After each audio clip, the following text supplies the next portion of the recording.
And we're back on the Mile High Sports Show. I'm Mark Knutson, along with the editor of Mile High Sports Magazine, Mr. Doug Ottewell, and the publisher of Mile High Sports Magazine, Mr. Mark. James Marilat. Gentlemen, the issue this month, the focus on the Colorado Sports Hall of Fame.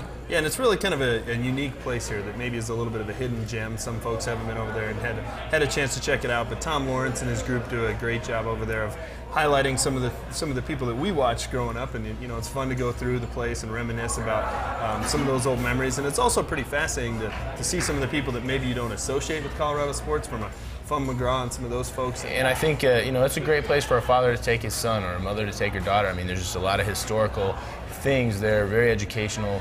Really makes you feel great about Colorado and where it's come as a sports state.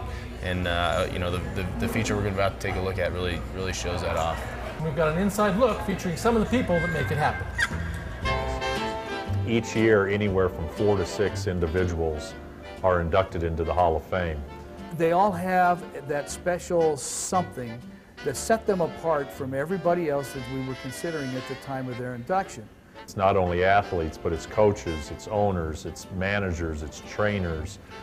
The selection committee is made up of 25 individuals, mostly media individuals, who are selected by the board of directors.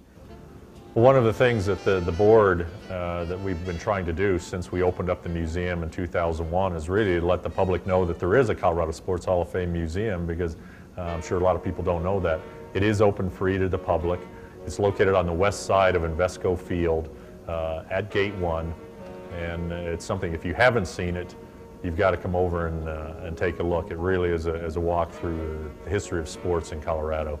You'll not only see some of the biographies and highlights of some modern day athletes, obviously like a John Elway and a Patrick Waugh, but you'll also hear about and read about Babe Zaharias, who is just, you know, probably the greatest female athlete of all time, who spent a long time in Colorado. And along with that, you can see exhibits on the Sportswomen of Colorado and the Denver Broncos organization, Special Olympics. It salutes people who have really accomplished so much in their lifetimes, have contributed so greatly to a state and a city and a sport. But beyond that, it really kind of introduces those people to younger folks. It's always fun to come into the museum, and those of us that grew up in the 70s, who of us didn't have a crush on Peggy Fleming? You look at Dave Logan and the immense talent that he had as a high school athlete, and then as a college athlete, and ultimately as a pro football player. It's amazing. There are so many of these people that are part of all of this that are really so neat. I mean, Irv Brown comes to mind. I mean, here's a guy that has been so supportive of this museum and this award and all of this over many, many years. And look at what Irv has done for sports in Colorado. In so many different ways. This guy's got a heart of gold. I mean, he's one of those really special people. You have to remember your heroes, and not me, I'm not talking about me, but you have to remember your heroes. John Elway, Wood as they call him, the most popular athlete to ever play in this state.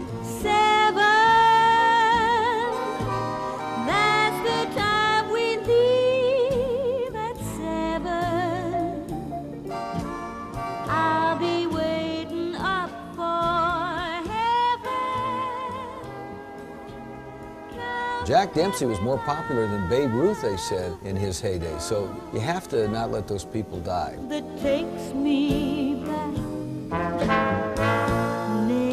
Whizzy White, better call him Byron though, because that's what he preferred. Very professional, very upbeat, you know, our own from Weldona. He was great at the University of Colorado, and probably the first professional football player to really earn a decent living. And there was more for him. You know, he was going to be a Supreme Court justice. He just did an awful lot for this state. He was a tough guy, but he was a gentleman, if that makes sense.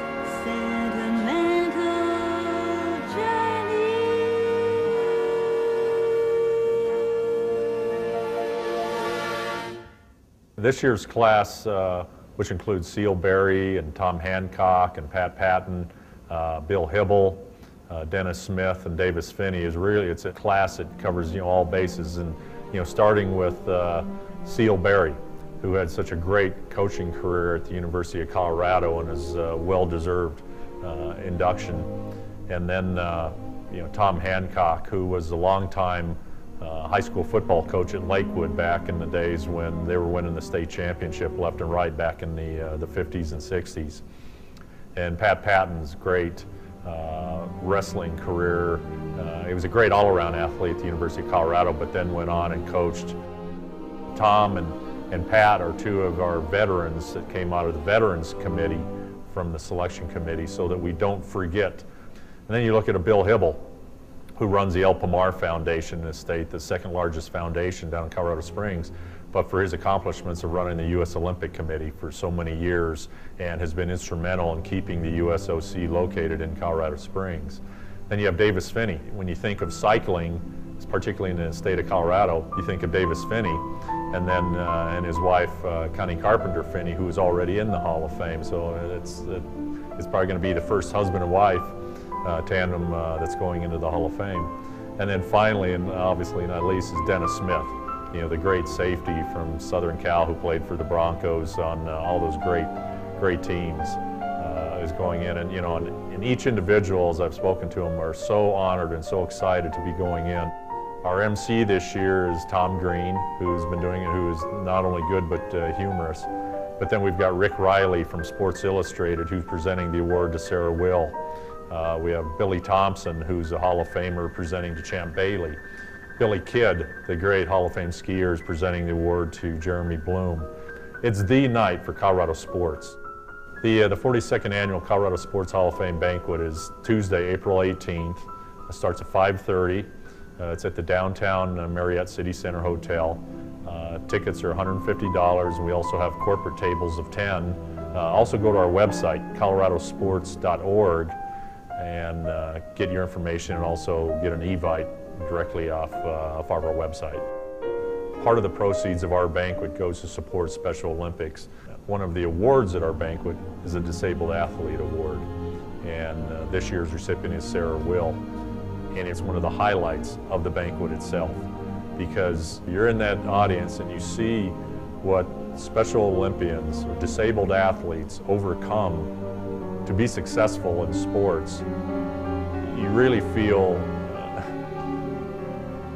inadequate, as an athlete who has all your facilities about you. Through this vehicle, the Colorado Sports Hall of Fame, we can reach out and we can really foster youth sports in this state and make sure that every kid has a chance to be able to participate in sports at some level. Hopefully we'll be able to step in and say, here's the funds, here's the know-how, here's the coaches to make this happen.